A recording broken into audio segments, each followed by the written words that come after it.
Salut à tous, je vous retrouve aujourd'hui pour vous expliquer comment mon CV se compose, parce que je sais que c'est la période des entretiens, des recherches de stage, d'alternance, des fins d'études et donc des recherches de postes, des débuts de carrière. Et moi aussi je débute ma carrière, donc je voulais vous présenter mon CV et catégorie par catégorie, sachant que j'ai eu la chance d'avoir un entretien en fait avec un cabinet de recrutement qui m'a permis de refaire mon CV correctement. On va commencer par le haut. Alors, il faut savoir que l'image n'est pas, enfin la photo n'est pas obligatoire. Moi, j'aime bien la mettre parce que je trouve que c'est toujours agréable de savoir qui on va rencontrer. Donc, je pense que ça peut être sympa pour les cabinets de recrutement ou même les RH des entreprises d'avoir une idée sur la personne. Mais après, chacun fait comme il veut et c'est absolument pas obligatoire. Ensuite, le titre du CV, moi, avant de rencontrer cette personne, je pensais qu'il fallait juste remettre le poste qui était annoncé dans l'annonce.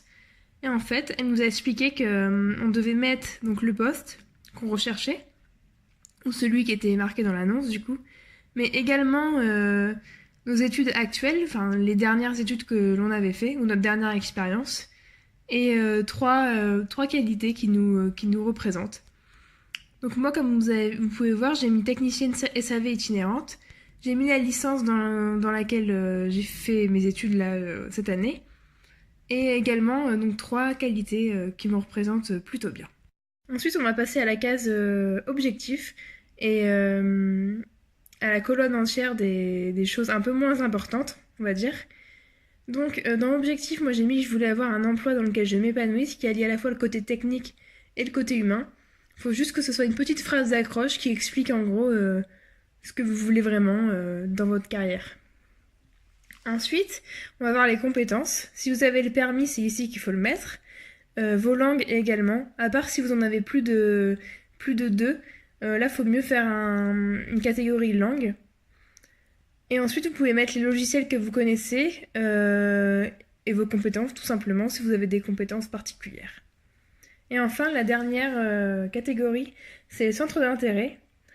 Alors moi, j'ai mis un sport donc qui est l'équitation et j'ai également mis en fait les expériences annexes que j'ai eues durant mes années précédentes. Donc être délégué, avoir participé aux Olympiades des sciences de l'ingénieur, être lauréate Lumière des cités. C'était pas des trucs bateaux, c'est tout ce que je peux vous dire. Ensuite, on passe aux expériences professionnelles. Donc vous allez mettre toutes vos expériences professionnelles. Donc moi j'ai voilà toutes ces expériences là. On met le titre du métier que l'on a fait avec le statut, donc c'est-à-dire alternance, stage, intérim, CDD, CDI. Et on explique ce qu'on a fait pendant la période de travail. Si jamais c'est des jobs d'été, ne mettez pas les dates précises. Vous mettez carrément l'année et vous mettez le nombre de mois ou de semaines, comme j'ai fait ici pour magasinière ou pour technicienne avionicienne. Moi, je pensais qu'il fallait mettre les dates, mais en fait, non. C'est juste pour qu'ils aient une idée de ce qu'on a fait. Et ils savent très bien de toute façon que c'est un stage ou un job d'été, donc ils n'ont pas besoin de connaître les dates exactes. Et n'oubliez pas donc de mettre les entreprises dans lesquelles vous avez fait votre travail et le département au passage pour qu'ils sachent à peu près où ça se trouve en France ou ailleurs. J'ai également ajouté moi comment dire, le domaine, donc aéronautique pour le premier, ensuite agroalimentaire et médical pour le dernier. Ensuite, la dernière grosse catégorie, c'est les formations. Donc là, vous allez mettre toutes les formations que vous avez eues à partir du bac. Donc moi, j'ai eu le bac STI 2D, j'ai mis la mention. J'ai pas mis la spécialité parce que j'ai continué en BTS système numérique et que ma spécialité au bac c'était système numérique. Donc ça faisait un peu répétitif et un peu inutile du coup. Après, vous faites ce que vous voulez.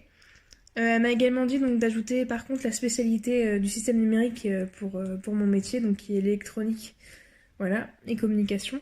Et ajouter aussi également vos notes si jamais vous avez eu vraiment des très bonnes notes comme moi ici. Ensuite, on met l'année à laquelle on a obtenu le diplôme, donc 2016, 2018 par exemple, et la ville où on l'a obtenu, et le nom du lycée. Pour l'année en cours, moi j'ai mis donc toutes mes écoles et le CFA, et donc le nom de la licence avec 2018-2019. Donc pour les derniers, pour le bas de la page, en fait, ça va être où me retrouver. Donc là, j'ai pas spécialement envie de vous montrer mon mail et mon téléphone ou mon adresse. Mais en tout cas, c'est les trois premières images, trois premiers symboles. Ici, l'adresse mail, à côté le téléphone et à côté l'adresse. Et ensuite, vous mettez votre âge, que vous êtes célibataire, en couple, marié, pacsé, voilà. Et votre LinkedIn si vous en avez un. Voilà. Donc en gros, voilà à quoi ressemble mon CV. Et j'espère que ça aura pu vous aider. J'ai essayé de faire bref. Si jamais vous avez des questions et que je sais y répondre, eh ben, n'hésitez pas. J'y répondrai avec plaisir dans les commentaires. En tout cas, je vous souhaite une très très bonne journée ou une très bonne soirée. Tout dépend de l'heure à laquelle vous regardez cette vidéo. Et je vous dis bon courage pour vos CV, pour vos entretiens. Et j'espère de tout cœur que vous trouverez le poste qui vous plaira. Allez, salut!